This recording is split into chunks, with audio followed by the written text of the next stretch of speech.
Bismillahirrahmanirrahim. Dear students, welcome to lecture number 32 in Advanced Topics in Change Management. Today, as you know, it's the last lecture, so we will be reviewing some of the basic concepts we have learned in change management. As you remember, in the last lecture we have talked about things like strategy, Fordism and Toyotism.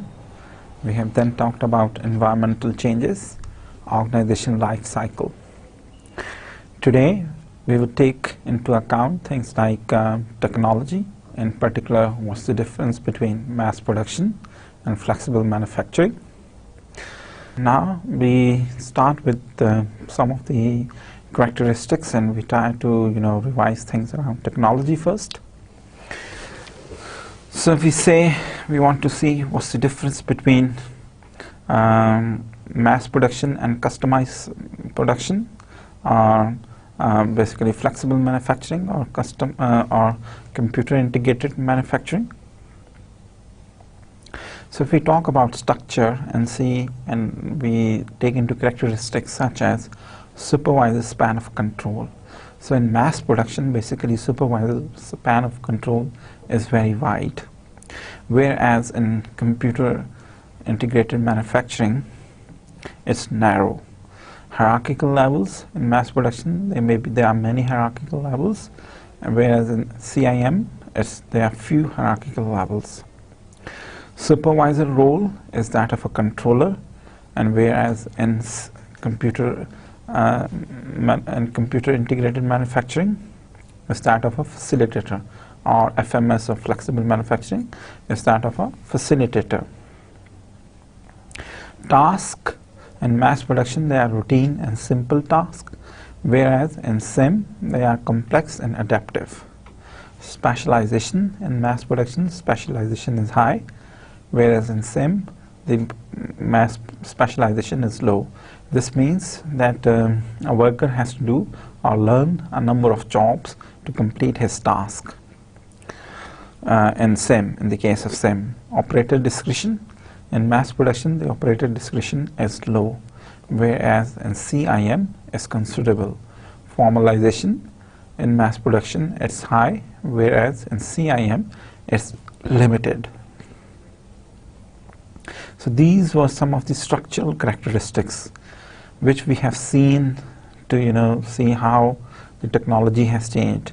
If you remember, in the lecture we have thought about that the manufacturing technology in particular has undergone a tremendous change in the last decade or so, and this has been possible because of the advancement in the computer systems and the networks.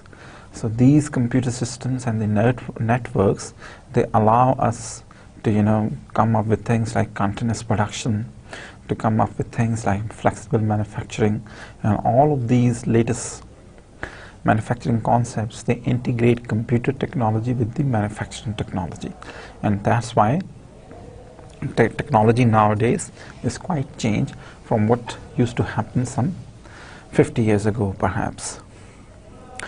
So basically we have talked about that if we take mass production and computer integrated manufacturing, then with respect to structural characteristics there is a wide difference between the two of them.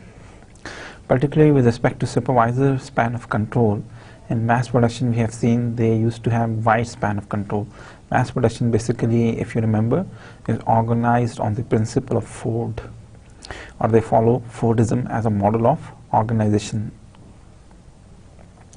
Hierarchical levels in mass production, there are many. Supervisor role is that of a controller. Task, they are routine and simple. Specialization is generally high. Operator discretion is low. Formalization is also high. Whereas on the other hand, in computer integrated manufacturing, span of control is narrow. Hierarchical levels are few. Supervisor role is that of facilitator. Task, they are complex and adaptive. Specialization is low. Operator discretion is considerable. Formalization is limited. With respect to human resources, if we see characteristics such as interaction, training and expertise, we say that in mass production, the interaction among workers is low, whereas in CIM is considerable, training generally narrow and limited, whereas in CIM is broad and frequent, expertise. In mass production, we have seen that the workers generally they work on standardized jobs, so they are generally manual and technical workers, whereas in computer integrated manufacturing, generally the expertise, apart from technical or mechanical expertise, they need to have a higher level of cognitive and social developing and problem solving skills. Inter-organizational. Customer demand in mass production is generally stable and predictable. Otherwise, in computer aided or computer integrated or manufacturing, it's generally it changes. And suppliers, generally they have an arm length distance from the suppliers, and in same they have few interdependent suppliers.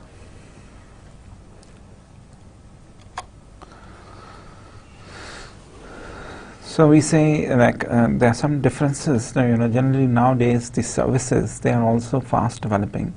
Or service is considered to be services are very important sector of business today. So there are certain characteristics of service and product organizations. For example, with respect to boundary roles in services, there are few boundary roles. Both type of companies, they may have some, and product there are many. Geographical dispersion in services is considerable.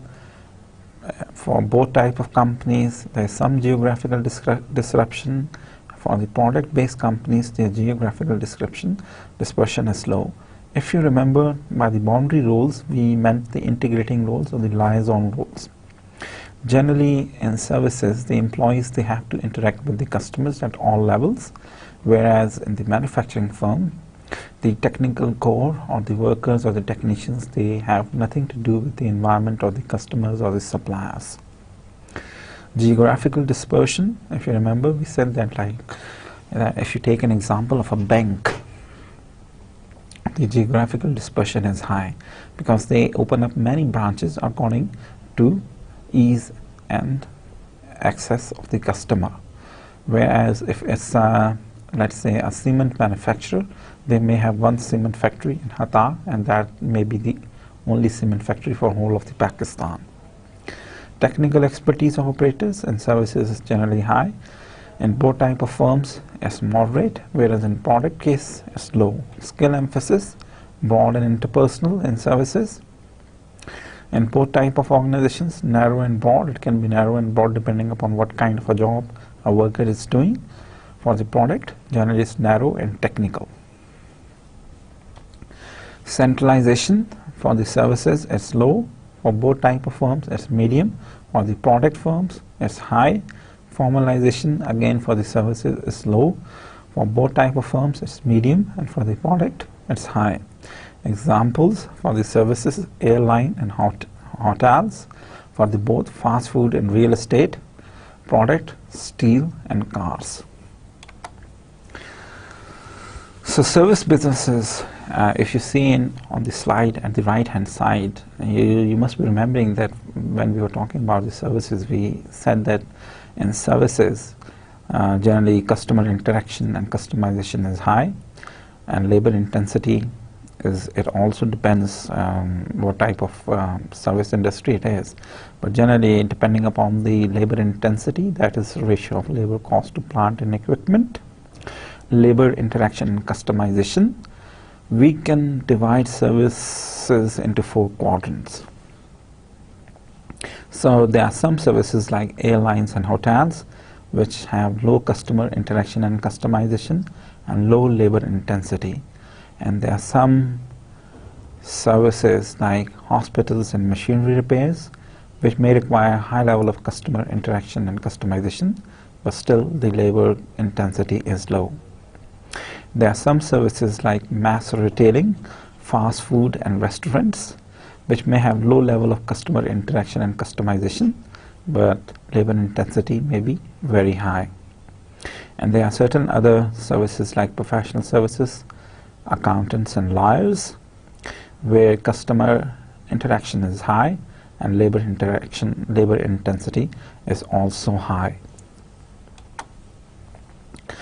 In services, we also talked about, or particularly when we talked about, what type of, how to analyze a task. We talked about variety of tasks and problems. Particularly with respect to variety of the tasks, you see, we need to take into consideration things like how many of your tasks are the same from day to day. Do you do the same job in the same way most of the time? How different are the problems you have to deal with on daily basis? Analyzability of the task and problem. What does analyzability mean? To what extent is there a clearly known way to do your major task? To what extent is there a clearly defined body of knowledge that can be followed in your work? How often do you have to deal with unforeseen problems and difficulties? How much can you rely on established procedures and practices to do your job effectively? So generally, departmental tasks and technologies, if we analyze them on the basis of variety and analyzability, then we see that certain tasks or certain services or manufacturing tasks, they can be divided into 4 quadrants. One can be that of a craft, and craft can be understood maybe something like performing artist. There can be non-routine technology, and it can be something as strategic planning or university teaching. Then there can be a routine technology. It can be for someone being a checkout operator or a call center worker. Then there are certain technologies which can be rule governed, for example, engineering. So this is this diagram which you are seeing, which you are seeing now on the right hand side. Basically, if you remember, this is how we can classify technology depending upon the task and its analyzability. So till now we have said that a technology can be craft based, it can be non-routine, it can be routine, and it can be rule governed. You must be remembering this diagram from the previous actual lecture. So if you see, we still got some basic points which we can change according to the technology, the type of technology we want to adopt for our organization. For example, we can opt between organistic or mechanistic structures. We can either have high formalization or low formalization. We can have high centralization or low centralization. We may need a highly qualified staff. We may have a wide span of control or a low span of control. The communication methods can vary, and coordination and control methods can vary, and our goal emphasis can also vary.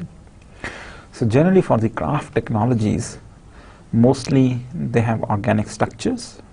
They have moderate formalization, moderate centralization, work experience matters a lot, moderate to wide span of controls exist, horizontal and verbal communication is quite common, there is much emphasis on training and quality. For non-routine technologies, again, they may have an organic structure, they generally have low formalization and low centralization, training plus experience matters a lot, moderate, narrow span of controls exist. Generally, there is emphasis on horizontal communication, and group meetings and norms play a major role in decision making or doing day-to-day activities, and quality is generally a goal. For routine technologies, generally you can have a mechanistic structure. Formalization and centralization can be high. You may require little training or experience. The span of control may be wide. Generally, you have formal written rules to follow. Rules, budgets, and reports play a major role as a mechanism of control. Quantity and efficiency goals are the target. For the rule-governed technologies, generally, mostly you have mechanistic structure. You may have moderate formalization and moderate centralization. There is emphasis on formal training. Moderate span of control exists. There is emphasis on written and verbal communication. There is emphasis on reports and meetings. There is emphasis on reliability and efficiency as goals. So, if you remember, we said that technology can be thought of as ways in which group of individuals interact. So it's not just about machines. It's also about how people or the work processes they are fitted into that particular system. So by technology, you must remember that we do not necessarily mean machines only, or the technology does not mean machines. Technology can be machines, the work processes, the systems, the people, how they interact with one another, or how these machines and humans they interact. This can be termed as technology.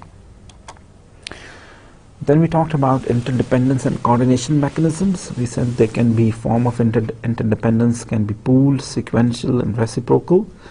Generally, for the pooled form of interaction, interdependence demands on communication and decision making are low. Type of coordination is generally standardization, rules and procedures. For sequential, demands on communication and decision making is generally medium. And type of coordination, plans and schedules. You have to follow plans and schedules.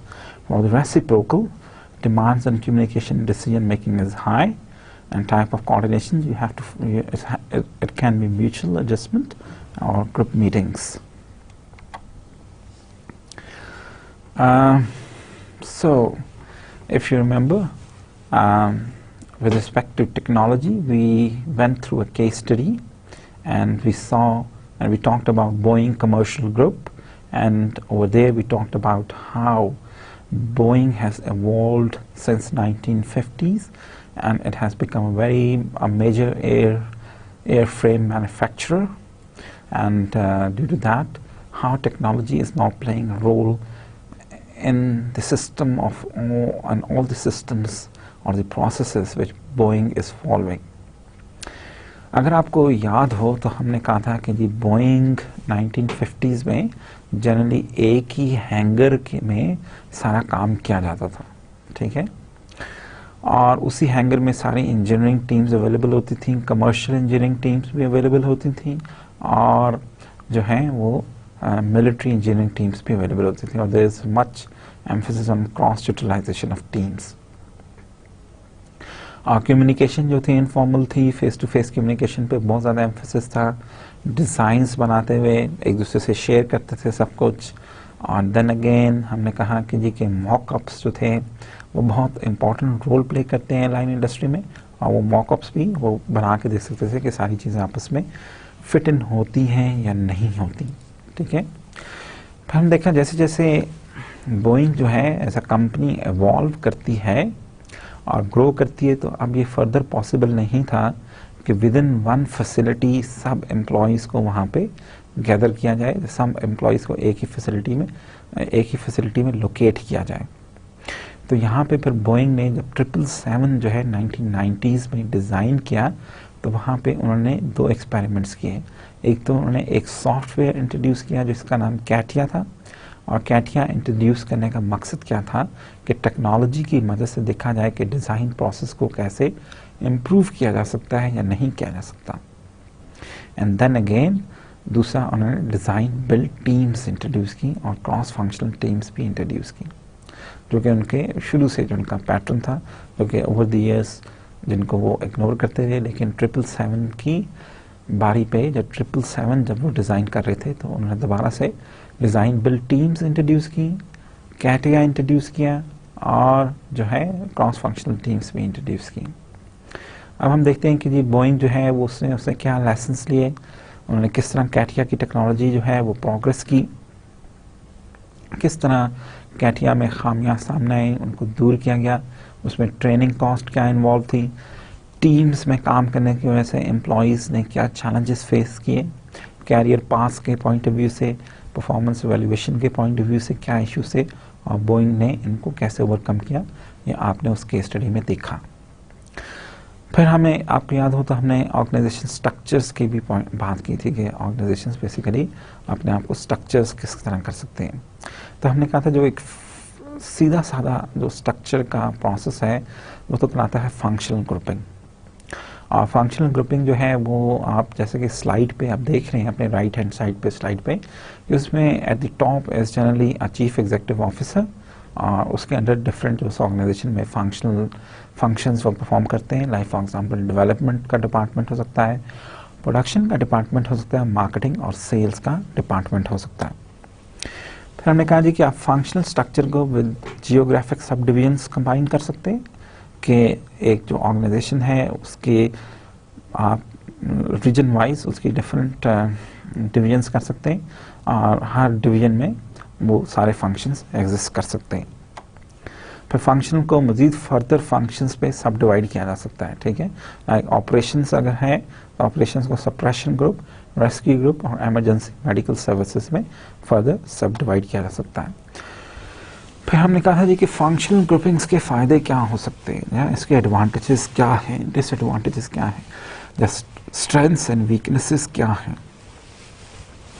तो अगर आपको याद हो कि functional grouping जो थी, अगर हम कॉन्टेक्स्ट की बात करें और पर्टिकुलरली एनवायरनमेंट की, तो एनवायरनमेंट जो है लो अनसर्टेनिटी थी, स्टेबल एनवायरनमेंट एग्जिस्ट करती थी, technology routine, low interdependence, size small to medium, goals internal efficiency, technical specialization and quality. Strengths, economies of scale within functions, in-depth skill development, best only when one or few similar products exist. Weaknesses क्या थी? Slow response time to environmental changes, decisions may pile up on top, hierarchy overload, poor inter-unit coordination, less innovation, restricted view of organization goals. Generally traditionally जो है अगर हमने बात की थी, अगर आपको याद हो कि मच ऑफ द 18th और 19th और अर्ली 20th सेंचुरी में फंक्शनल स्ट्रक्चर ही को यूज़ किया जाता था ऑर्गेनाइजेशन को डिस्क्राइब करने के लिए। जो ऑर्गेनाइजेशन चार्ट्स में हमें जो सबसे पहला स्ट्रक्चर मिलता है वो फंक्शनल स्ट्रक्चर ही था। और अगर आपको याद हो तो हमने कहा था कि ये फंक्शनल स्ट्रक्चर जो है ये बहुत पॉपुलर स्ट्रक्चर रहा है, ठीक है। और बहुत ऑर्गेनाइजेशंस जो हैं वो इसी तरह अपनी ऑर्गेनाइजेशन चार्ट को यूज़ करते हुए अपने स्ट्रक्चर को इसी तरह इजहार करती थी कि एट द टॉप जो है वो चीफ एग्जीक्यूटिव होता था और उसके अंडर डिफरेंट जो है वो डिपार्टमेंट्स एग्जिस्ट करते थे, ठीक है। तो इसकी किस किस्म की जनरली कॉन्टेक्स्ट में ये है, अगर हम एनवायरनमेंट की बात करें तो लो अनसर्टेनिटी और स्टेबल एनवायरनमेंट में ये स्ट्रक्चर बड़ा बेहतर तौर पे काम कर सकता है। टेक्नोलॉजी की बात करें तो रूटीन, लो इंटरडिपेंडेंस होनी चाहिए, साइज की small to medium, goals internal efficiency, technical specialization and quality. Strengths क्या हैं? इकोनॉमीज ऑफ स्केल हासिल होती है आपको फंक्शनल ग्रुपिंग में, इन डेप्थ स्किल डेवलपमेंट होती है, लेकिन ये तब ही बेस्ट सुटेबल है when you have only one और फ्यू सिमिलर प्रोडक्ट्स। वीकनेसेस क्या है? Slow response time to environmental changes, decisions may pile up on top, hierarchy overload, poor inter unit coordination, less innovation, restricted view of organization goals. फिर हमने कहा जी कि जो अब जो स्ट्रक्चर्स हैं, जो और स्ट्रक्चर्स एवॉल्व हो रहे हैं विद टाइम, उनमें एक जो स्ट्रक्चर है that is divisional structure. Divisional structure जो है वो किस किस्म का है? लेट्स से फॉर एग्जांपल एक चीफ एग्जीक्यूटिव है और उसके डिफरेंट स्ट्रैटेजिक बिजनेस यूनिट्स हो सकते हैं, जब बिजनेस यूनिट्स हो सकते हैं। फॉर एग्जांपल कार्स का एक अलग बिजनेस यूनिट है, ट्रक्स का अलग और ट्रैक्टर्स का अलग। डिविजनल ग्रुपिंग किस कॉन्टेक्स्ट में ज़्यादा आसानी से अप्लाई की जा सकती है? अगर आपके environment moderate to high uncertainty उसके कैरेक्टरिस्टिक्स हों, टेक्नोलॉजी नॉन रूटीन हो, हाईली इंटरडिपेंडेंट हो, साइज लार्ज हो, goal external effectiveness, adaptation, client satisfaction आपका गोल हो। Strengths suited to fast change in unstable environment, client satisfaction because product responsibility and contact points are clear, high coordination across functions, units adapt to differences in products, regions and clients, best when several different kinds of products are involved. What can be some of the weaknesses? Lose economies of scale in functional departments, then you don't enjoy any more economies of scales which functional departments provide you. For example, for each division you may have to have finance department, you may have to have human resource department, you may have to have production department, etc., etc. There may be poor functional coordination across product lines, loose in-depth competence and technical specialization. Integration and standardization across product lines is difficult. There are certain other departmental grouping options, for example, divisional structures, or maybe you can have a structure based upon user, customer, and geographic location. For example, on the top there may be a chief executive officer. There may be, you have a division for Southeast, Midlands, and North. Multi-focused grouping भी की जा सकती है. For example, there is a chief executive officer. Under him there are legal services, finance, and human resources. Then you have divisions such as personal computers, business computers, and business services. Multi-focus grouping किस context में ज़्यादा कामयाबी से implement की जा सकती है? अगर हम environment की बात करें तो moderate to high uncertain environments, the changing customer demands हो तो multi-focus grouping can be a successful option. Technology, routine or non-routine with interdependence across both functions and product lines. Size, medium to large. Goals, external effectiveness and adaptation plus efficiency within some functions. Generally, what are the strengths? Organization can achieve adaptability and coordination in some areas and efficiency in others. Better alignment between corporate level and division level goals achieves coordination both within and between product lines. Weaknesses क्या हैं? Potential for excessive administrative overload, conflict between division and corporate departments. Generally multi-focus को हम matrices भी कहते हैं, और matrices के advantages क्या हैं? It may decrease bureaucracy, create distributed entrepreneurship, delegation of responsibilities, thinning out of corporate head office staff, aligning and supporting initiatives, and it may integrate resources and capabilities. तो ये कुछ उसके matrices के हमने कहा था कि advantages हो सकते हैं. Disadvantages क्या हो सकते हैं? There can be lack of clarity over who is responsible for decisions, lack of clarity over how much time should be spent on different tasks, infighting between two line managers, decision-making process could be lengthened, excessive demands placed on senior managers to cope with information. Matrix structures किस किस्म के context में ज़्यादा बेहतर तौर पे अपनाए जा सकते हैं? पर्टिकुलरली अगर हम एनवायरनमेंट के पॉइंट ऑफ व्यू से देखें तो हाईली अनसर्टन एनवायरनमेंट्स में मैट्रिक्स स्ट्रक्चर्स जो हैं वो सक्सेसफुल साबित होते हैं. Technology, non routine, many interdependencies. Size, moderate, a few product lines. Goals, multiple, customer responsiveness, product innovation and technical specialization. Strengths क्या है इस मैट्रिक्स स्ट्रक्चर की? achieves coordination necessary to meet dual demands from environment. Number 2, flexible use of human resources across products, suited to complex decisions and frequent changes in unstable environment, provides opportunity for functional and product skill development. What can be weaknesses? Participants experience dual authority, which can be frustrating and confusing. Participants need good interpersonal skills. Extensive training may be required. It can be time consuming. Frequent meetings and conflict resolution sessions will not work unless participants understand and adopt collegial rather than vertical type relationships. Require dual pressures from environment to maintain power balance. So these are some of the strengths and weaknesses which matrix structures create. For example, with respect to strengths, we say that it's possible to achieve coordination necessary to meet dual demands from environment. Flexible use of human resources across products is possible. It is suited to complex decisions and frequent changes in unstable environment. Provides opportunity for functional and product skills development. There can be weaknesses. For example, participants may experience dual authority, which can be frustrating and confusing. Participants need good interpersonal skills. You train them to be good at communication skills or interpersonal skills, because they have to coordinate and they are responsible to different managers now for the same task. So they may require extensive training in interpersonal skills. It may be time consuming. You need to have frequent meetings to resolve conflicts. will not work unless participants understand it and adopt collegial rather than vertical type relationships. Requires dual pressure from environment to maintain power balance. A good example of matrices structures which now different firms use, basically project-based firms, they are based on matrices, or then a new model is being developed, which is generally termed as project-based firm. So generally, what are some of the advantages? It reduces overhead cost, improves speed and efficiency, increases adaptability. What can be disadvantages? It can be time consuming and difficult to identify and manage processes, limited organization learning, threat to management, applicability, sector and firms that meet the following criteria. Workforce generally highly skilled and well motivated, sector undergoing major change from competition and technology change, high level of consensus.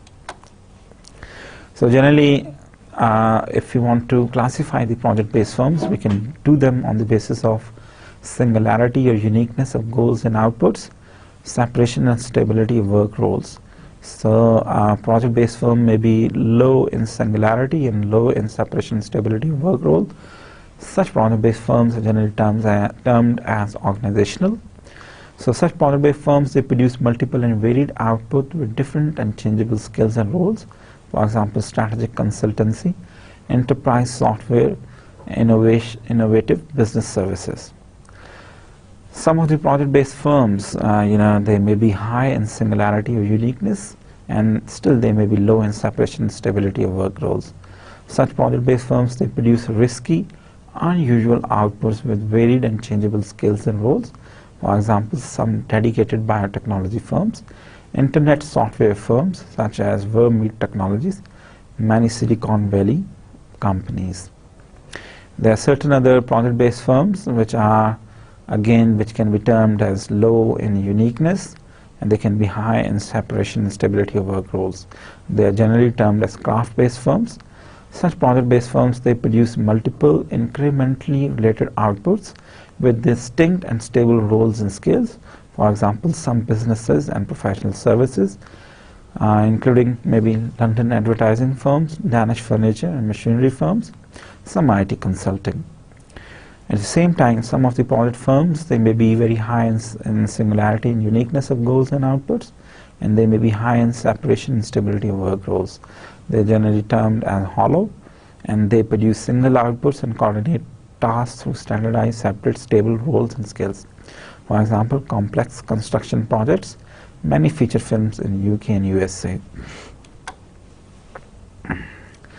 तो देखें यहाँ पे अभी तक हमने बात की है कि जी के जो ऑर्गेनाइजेशंस हैं वो अपने आप को स्ट्रक्चर किस तरह कर सकती हैं। इस सिलसिले में जो आपने एक इंटरेस्टिंग केस स्टडी देखी थी, that was about Alibaba group.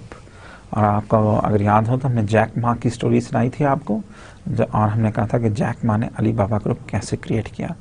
और बेसिकली जैक मा जो था वो एक इंग्लिश लैंग्वेज टीचर था। 90s में वो चाइनीज़ ट्रेड डेलीगेशन के साथ US गया, तो उसने देखा कि इंटरनेट से इम्प्रेस हुआ, और उसने देखा कि इंटरनेट में गूगल में अगर चाइना लिखा जाए तो कुछ भी वापस नहीं आता, वो कोई रिजल्ट जो है वापस नहीं आता। उसने इससे अंदाज़ा लगाया कि चाइना में बहुत ज़रूरत है कि इंटरनेट बेस्ड बिजनेसेस को प्रमोट किया जाए। तो वापस आके उसने अपनी एक कंपनी बनाई, 18 फाउंडिंग मेंबर्स थे, और डिफरेंट ऑनलाइन बिजनेसेस ग्रो किए, लाइक अली मामा, अली पे, ठीक है, अलीबाबा, और इस तरह के बहुत सारे बिजनेसेस जो हैं वो उसने ऑनलाइन जो ट्रेडिंग में इन्वॉल्व थे उसने वहाँ पे जो है उनको वहाँ पे इंट्रोड्यूस किया जब वो बिजनेसेस शुरू किए। और जैसे जैसे वो बिजनेसेस शुरू करता गया, जैसे जैसे बिजनेसेस ग्रो करता गया, तो अपने स्ट्रक्चर्स में भी नेसेसरी, ऑर्गेनाइजेशन स्ट्रक्चर में भी नेसेसरी चेंजेस लेकर आता रहा। ठीक है, फिर हमने कहा जी कि हम देखते हैं कि जी ऑर्गेनाइजेशन जो हैं वो कंट्रोल कि क्या मैकेनिज्म्स क्रिएट करती हैं, या नॉलेज क्रिएशन के क्या मैकेनिज्म्स क्रिएट करती है। तो अगर आप स्लाइड पे देखें तो ऑर्गेनाइजेशंस में टैक्सेट नॉलेज की बड़ी इंपॉर्टेंस होती है। और टैक्सेट नॉलेज क्या होता है, जो कि एम्प्लॉयज़ में लाई करता है, जिसको हम कहते हैं सीना बा सीना ट्रैवल करता है। ठीक है, और ये एक्सपीरियंस के थ्रू क्रिएट होता है। इसको कोडिफाई करना आसान नहीं है। कोडिफाई करने की कोशिश तो करती हैं ऑर्गेनाइजेशंस, लेकिन ऐसे नॉलेज को कोडिफाई करना आसान नहीं है, ठीक है। और इसलिए अप्रेंटिसशिप प्रोग्राम्स के थ्रू जो अप्रेंटिसेस हैं वो उस्ताद से ये चीज़ें सीखते हैं। तो देखिए वो कहते हैं जी टेक्स्टेड नॉलेज जो है जनरली इसको कोडिफाई या शेयर करने की कोशिश करती है ऑर्गेनाइजेशन, उसको systematize into work routines create करने की कोशिश करती है, लेकिन और फिर उसको they try to diffuse it throughout the organization, ठीक है, उसको इंटरनलाइज करने की कोशिश करती हैं। जनरली टेक्स्टेड नॉलेज जो है एक्सपीरियंस के थ्रू क्रिएट होता है, but it's difficult to capture the tacit knowledge existing within the organisation.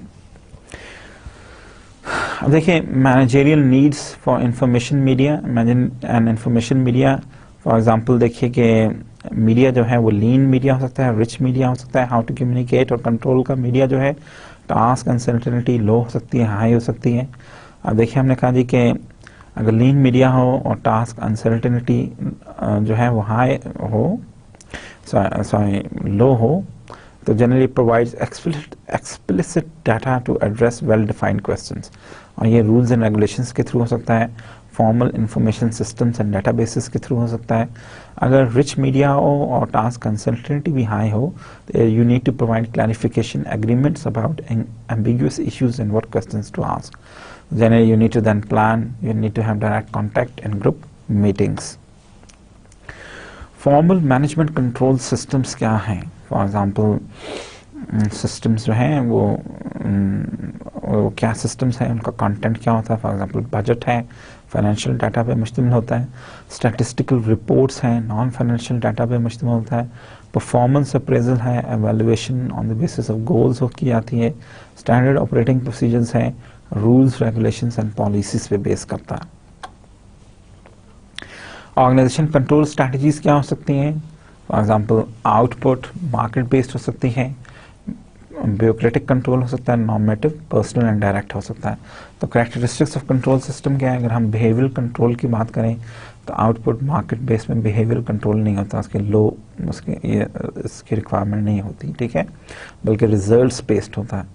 Bureaucratic में हाई होता है बिहेवियरल कंट्रोल, नॉर्मेटिव में अनक्लियर, पर्सनल एंड डायरेक्ट में अगेन हाई होता है। फॉर्मलाइजेशन की बात करें तो अगेन आउटपुट या मार्केट बेस में फॉर्मलाइजेशन हाई होती है, ब्यूरोक्रेटिक में भी हाई होती है, नॉर्मेटिव में लो होती है, पर्सनल एंड डायरेक्ट में भी लो होती है।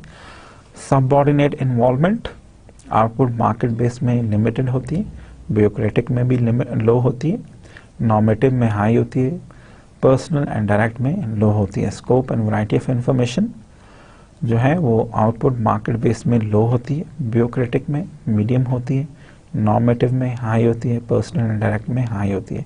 Requirements, features of organization and task, standard output and market based होते हैं, उनमें yes generally there is a standard output, bureaucratic में नो, नॉर्मेटिव में जनरली स्टैंडर्ड आउटपुट नहीं होता, अगेन पर्सनल एंड डायरेक्ट में भी generally there is no standard output.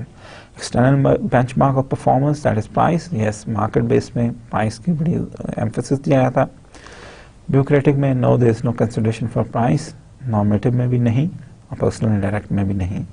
Process knowledge output market base में there is no need for creating any processes to capture knowledge, bureaucratic में yes process knowledge importance रखता है, normative में no और personal direct में yes. Employee commitment output market base में employee commitment की कोई ख़ास इंपॉर्टेंस नहीं होती, ब्यूरोक्रेटिक में भी नहीं होती, नॉर्मेटिव में yes there is importance of, personal and direct में no there is no importance for employee commitment.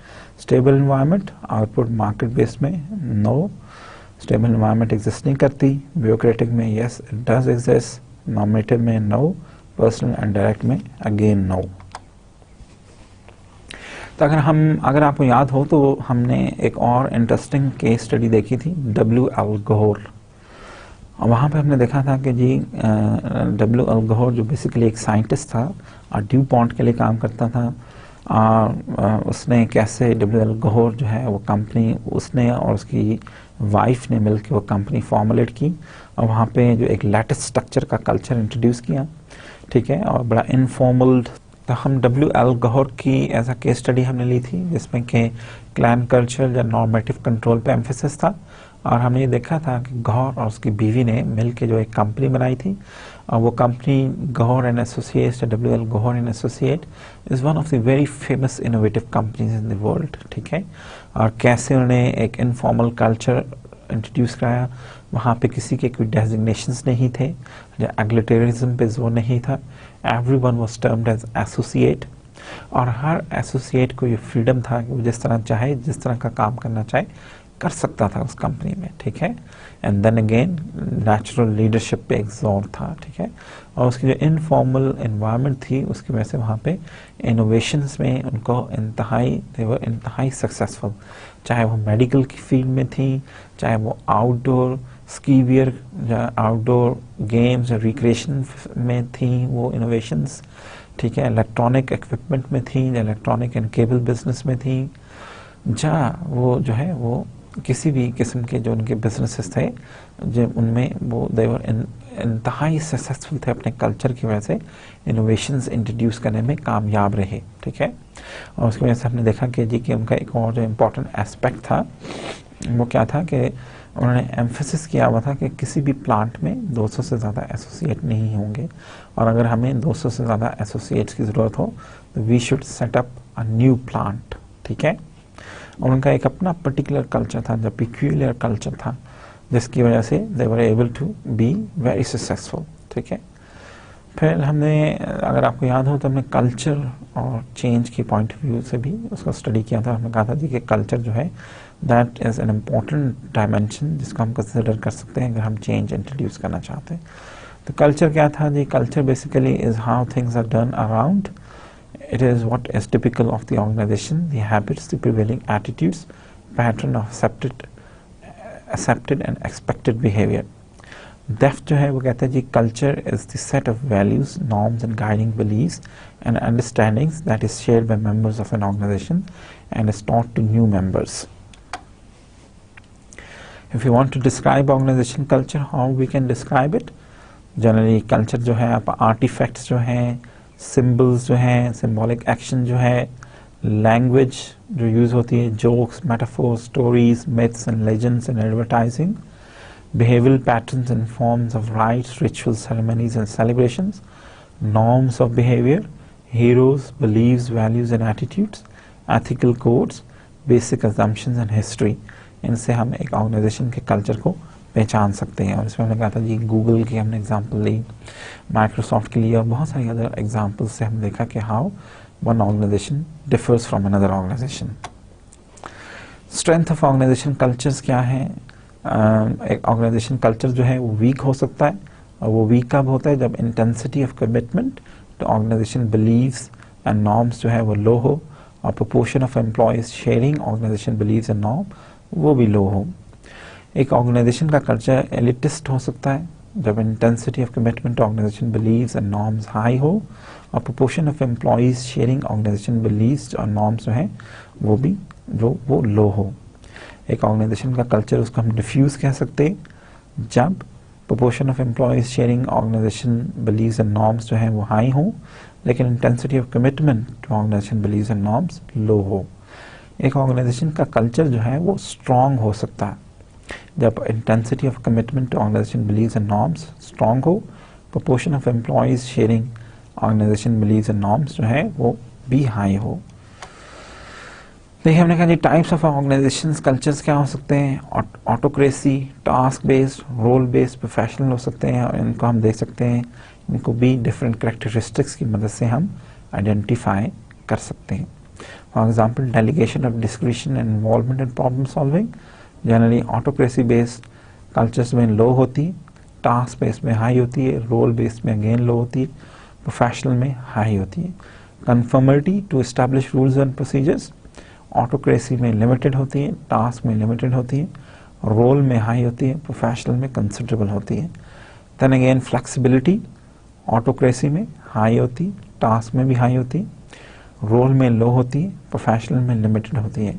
Sources of innovation and learning, autocracy में ओनर कम मैनेजर, टास्क में project teams of specialist, manager, role में managers, professionals में professionals. ये sources होते हैं innovation and learning के। Ability to integrate different knowledge and skills, autocracy में limited होती है, टास्क में हाई होती है, रोल में लिमिटेड टू मैनेजरियल हायरार्की होती है, प्रोफेशनल में लिमिटेड टू प्रोफेशनल ग्रुप्स होती है। टिपिकल कंट्रोल सिस्टम्स ऑटोक्रेसी में पर्सनल होते हैं, नॉर्मेटिव एंड आउटपुट बेस्ड होते हैं टास्क में, रोल में ब्यूरोक्रेटिक होते हैं, प्रोफेशनल में normative and some bureaucracy exist करती है। अब देखें कंट्रास्टिंग ऑर्गेनाइजेशन प्रैक्टिसेस जो हैं जो कि कल्चर को अफेक्ट कर सकती हैं। एक कल्चर जो है वो प्रोसेस ओरिएंटेड हो सकता है या रिजल्ट ओरिएंटेड होता है। इट डिपेंड्स कीजिए कि आप आउटपुट्स पे फोकस करते हैं या रिजल्ट्स पे फोकस करते हैं, द वे आउटपुट्स और रिजल्ट्स किस तरह अचीव होते हैं, ठीक है। अगर तो आपको सिर्फ आउटपुट्स और रिजल्ट से कंसर्न है, generally you are result oriented culture है। अगर the way it is achieved that also matters, अब एथिकल कंसर्न, सस्टेनेबिलिटी कंसर्न या एनवायरमेंटल कंसर्न्स भी, इनके लिए भी कोई इजहार है आपके ऑर्गेनाइजेशन में, तो maybe you are process oriented, ठीक है, कि वो प्रोसेस क्या है जिससे रिजल्ट्स ऑब्टेन हो रहे हैं। Either you can be employee oriented और job oriented. This means extent to which managers focus on employee development rather than immediate task or performance, ferocial versus professional, extent of staff identification with organization unit and company or occupation and skill. Generally आपका organisation जो है वो open system पे base होती है या close system पे होती है। इससे क्या मुराद है, extent to which organization is internally focused and separate from environment, it can be loose control versus tight control, extent to which staff are expected to conform to organization norms of behavior, normative versus pragmatic, extent of commitment to meeting customer needs. हमने example से भी देखा था open system versus close system. हमने Sanofi का हमने कहा था, सनोफी एवेंटिस जो है वो जो है it is generally termed as a close system, उसका कल्चर जो है वो क्लोज सिस्टम का है। वो आप एग्जाम्पल पढ़ भी सकते हैं दोबारा से, ठीक है, उसको देख सकते हैं। तो ऑर्गेनाइजेशन कल्चर्स फिर कैसे क्रिएट होते हैं, ठीक है। तो ऑर्गेनाइजेशन कल्चर्स जो हैं इट डिपेंड्स अपॉन कि टॉप लीडरशिप का विजन क्या है या बिहेवियर क्या है। आप उसको कैसे मेंटेन कर सकते हैं कि सिलेक्शन के टाइम पे इंश्योर कर सकते हैं कि आप राइट पर्सनालिटी मैच को सिलेक्ट करें। जो लोग आपके ऑर्गेनाइजेशन के कल्चर से मैच नहीं करते आप उनको मत एंटरटेन करें या मत सेलेक्ट करें या रिक्रूट करें। ट्रेनिंग से इंश्योर करें कि ऑर्गेनाइजेशन कल्चर मेंटेन रहे। रिचुअल, सिंबल्स और लेजेंड्स जो हैं, ये रिचुअल्स और सिंबल्स और लेजेंड्स इसीलिए क्रिएट किए जाते हैं या एग्जिस्ट करते हैं कि लोग उनको फॉलो करें। रिवॉर्ड सिस्टम्स से आप प्रमोट कर सकते हैं, इंसेंटिव्स उन्हीं को दें जो कि आपकी जो डिमांड्स हैं, जो ऑर्गेनाइजेशन कल्चर के जो मुताबिक जो लोग काम करते हैं उन्हीं को आप रिवॉर्ड भी करें। प्रमोशन, कैरियर स्ट्रक्चर्स को अगर उन जो लोग आपकी ऑर्गेनाइजेशन कल्चर में फिट इन होते हैं, जो कल्चर को ओबे करते हैं, उन्हीं को फिर प्रमोशंस और कैरियर्स में एडवांसमेंट मिलती हैं। और टॉप मैनेजमेंट उसको कैसे जो है एवेल्युएट करती है कल्चर को, और ये टॉप मैनेजमेंट ये रोल अदा कर सकती है उस कल्चर के चेंज में भी। इन्हीं प्रैक्टिसेस में चेंज ला के चेंज इंट्रोड्यूस किया जा सकता है। अब देखिए कल्चर के सिलसिले में अगर आपको याद हो तो हमने मैसाचुसेट्स जनरल हॉस्पिटल की बात की थी और हमने कहा था कि जी मैसाचुसेट्स जनरल हॉस्पिटल जो था उसका अपना एक पर्टिकुलर मिशन था, और मिशन क्या था, टू सर्व द ह्यूमैनिटी और to advance the medical field, ठीक है। पेशेंट सर्विस जो थी उनका मिशन था, मेडिकल फील्ड में रिसर्च एंड डेवलपमेंट उनका मिशन था। लेकिन हम देखते हैं कि ओवर द टाइम जो है, और हमने कहा था कि देखिए आपको याद हो कि एमजीएच जो था वो is one of the oldest hospitals in the world, ठीक है। दुनिया का एक बड़ा माना हुआ हॉस्पिटल है जहाँ पे इनोवेशन पे हमेशा से तवज्जो दी गई, रिसर्च एंड डेवलपमेंट पे भी हमेशा से तवज्जो दी गई। बहुत सारे प्रोडक्ट्स लाइक एनेस्थीसिया, एक्सरे और सोशल सर्विस का कॉन्सेप्ट मैसाचुसेट्स जनरल हॉस्पिटल से आया है, ठीक है। तो ये जो हॉस्पिटल है यहाँ पे जब इन चीज़ों पे वो देखें कि इनका एम्फेसिस वो था, लेकिन विद टाइम हम देखते हैं पर्टिकुलरली 70s में जो यूएस गवर्नमेंट की या नेशनल इंस्टीट्यूट ऑफ हेल्थ की जो रिसर्च फंडिंग थी वो आहिस्ता आहिस्ता कम होने लग गई। तो अब जो था जो रिसर्च फंडिंग्स के लिए रिसर्च के लिए जो अवेलेबल ऑप्शंस थी वो क्या थे कि जो प्राइवेट फार्मास्यूटिकल कंपनीज़ हैं उनको इन्वॉल्व किया जाए रिसर्च में। उनको इन्वॉल्व करने का मतलब ये था कि वो कमर्शियल ऑर्गेनाइजेशंस हैं, उनको पेटेंट राइट्स चाहिए। अगर कोई भी ड्रग इन्वेंट होती है, कोई भी टेक्नोलॉजी इन्वेंट होती है तो they want to profit from it, लेकिन ये प्रॉफिट मेकिंग और सर्विंग द ह्यूमैनिटी ये आपस में मैच नहीं करती चीज़ें। तो मैसाचुसेट्स जनरल हॉस्पिटल का जो मिशन था, जब मैसाचुसेट्स जनरल हॉस्पिटल का जो कल्चर था वो कमर्शियल ऑर्गेनाइजेशन के जो कल्चर है उससे मैच नहीं करता, तो they had created a conflict. अब बहुत सारे जो सीनियर साइंटिस्ट थे वो उसकी वजह से सेटिस्फेक्शन फील नहीं कर रहे थे, जब दे फील अनसेटिस्फाइड, जब उन्होंने चैलेंज किया मैनेजमेंट को कि ये कमर्शलाइजेशन जो है टेक्नोलॉजी की, दैट इज़ क्रिएटिंग प्रॉब्लम। ठीक है, तो अब देखेंगे फिर उन्होंने उसको कैसे हैंडल किया, कैसे उन्होंने कमेटीज़ बनाई, कैसे उन्होंने डिपार्टमेंट्स इस्टेब्लिश किए इन चीज़ों को डील करने के लिए, और कैसे उन्होंने अपने रूल्स एंड रेगुलेशंस चेंज किए ताकि कमर्शलाइजेशन उसको फैसिलिटेट किया जा सके। और ये उस वक्त की नीड भी थी, क्योंकि बहुत सारे यंग जो साइंटिस्ट थे या यंग जो डॉक्टर थे वो अपनी पीएचडी ट्रेनिंग में या पोस्ट डॉक ट्रेनिंग्स में उन्होंने उनको ये चीज़ें उन्होंने सीखी थी कि जी कि ये पेटेंट्स जो हैं, जब उन्होंने देखा था जो पेटेंट्स जो हैं ये बड़े इक्विटी शेयर्स जो है उनके लिए बड़े फ़ायदेमंद साबित हो सकते हैं, जब उनसे उनको फाइनेंशियल गेन्स हासिल हो सकते हैं। लेकिन ये फाइनेंशियल गेन्स जो हैं ये सर्टन चैलेंजेस भी क्रिएट कर रहे थे। ठीक है, और इन चैलेंजेस को मीट करना, जो उनको कैसे हैंडल करना, ये फिर एमजीएच ने कैसे किया, आपने उसके स्टडी में देखा कि वो कल्चर को एज अ कंट्रोल मैकेनिज्म कैसे यूज़ किया जा सकता है। फिर हमने इंटरनेशनल ऑर्गेनाइजेशंस जब मल्टीनेशनल्स की बात की थी कि मल्टीनेशनल्स जो हैं वो अपने आप को कैसे ऑर्गेनाइज करती हैं, तो हमने कहा था जी मल्टीनेशनल्स जो हैं वो मदर डॉटर स्ट्रक्चर के तहत काम कर सकती हैं। मदर डॉटर स्ट्रक्चर क्या होता है कि बेसिकली हेड ऑफिस होता है, आपकी डोमेस्टिक फर्म होती हैं, आपकी फॉरेन सब्सिडरी ए हो सकती है, फॉरेन सब्सिडरी बी हो सकती है, और उसमें सारे इंडिविजुअल डिपार्टमेंट्स एग्जिस्ट कर सकते हैं। देन हमने कहा था जी कि एक एमएनसी हो सकती है जिसका इंटरनेशनल डिवीजन हो सकता है। ठीक है, तो जैसे कि आप डायग्राम में देख रहे हैं कि ये एक एमएनसी है जिसका इंटरनेशनल डिवीजन है।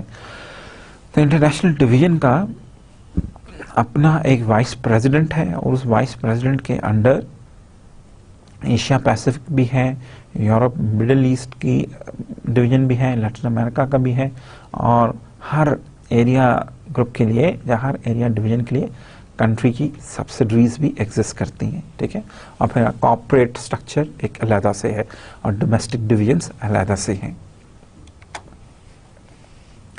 फिर हमने कहा जी वर्ल्ड वाइड फंक्शनल स्ट्रक्चर भी हो सकता है, लेकिन हमने एट द सेम टाइम हमने ये भी देखा था कि वर्ल्ड वाइड फंक्शनल स्ट्रक्चर को मेंटेन करना इज़ वेरी डिफ़िकल्ट, इसको ऑर्गेनाइज करना इज़ वेरी डिफ़िकल्ट। ठीक है, हम देखा था कि जी के फंक्शनल स्ट्रक्चर के एडवांटेजेस और डिसएडवांटेजेस सिमिलर हैं, जो कि डोमेस्टिक फंक्शनल स्ट्रक्चर के हो सकते हैं। For example economies of scale with in functions हो सकती हैं, स्किल डेवलपमेंट हो सकती है, but slow response and decision making इसकी प्रॉब्लम्स है। It's less effective in many MNCs because it creates an inability to adapt readily to greater local diversity of business environments। क्योंकि functional structure जो है वो generally MNCs को local environment में adapt करने में प्रॉब्लम क्रिएट करता। Typically found in firms with narrow product ranges and relatively stable technical environments। Typically ये जो structure है is typically found in firms with narrow product ranges and they operate in relatively stable technical environments where technical excellence is crucial। तो ये इस किस्म के MNCs के लिए इंतहाई सक्सेसफुल होता है, जो कि कुछ थोड़े से 2-4 प्रोडक्ट्स में डील करती हैं और वो टेक्निकली बहुत एडवांस होती है उन प्रोडक्ट्स में। Then there is a worldwide geographic groups create किए जा सकते हैं, और जैसे कि आप स्लाइड में देख रहे हैं, ये स्लाइड इसकी एग्जांपल है। कॉर्पोरेट स्टाफ है, फिर there are geographic groups like area manager North America, area manager Europe, area manager Latin America, area manager Middle East, area manager Far East. तो आपका क्या ख्याल है कि क्या कैरेक्टरिस्टिक्स होंगे वर्ल्ड वाइड, जो हमने देखा था, और हमने कहा था कि जी वर्ल्ड वाइड जियोग्राफिक ग्रुप्स जो हैं टिपिकली ये लो टेक्नोलॉजी इंडस्ट्रीज जो हैं ये इस किस्म की ग्रुपिंग करती हैं।